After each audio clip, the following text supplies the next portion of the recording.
À la prison de Fresnes, le secrétaire local de Force ouvrière pénitentiaire déplore un manque de transparence de la direction après la contamination d'un détenu par le coronavirus, une première en France.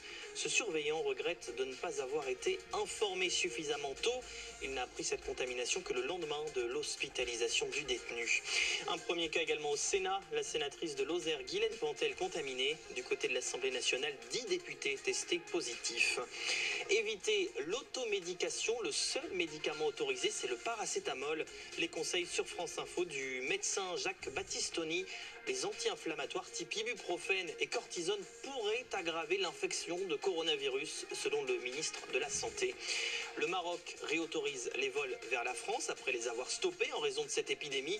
Les centaines de Français bloqués sur place vont pouvoir rentrer chez eux, une annonce du ministre des Affaires étrangères. Les rues de Madrid désertes, commerces fermés. L'Espagne fait face à un bond du nombre de contaminations, 1500 de plus en 24 heures, 5700 au total, 136 morts. Et puis Nathalie Péchala, élue présidente de la Fédération française des sports de glace. L'ancienne championne succède à Didier Gaillaguet, contraint de démissionner après un scandale de violence sexuelle. Élection dans la confusion, 2 autres candidats se sont retirés en demandant un report pour cause de coronavirus. France Info. Et tout est plus clair.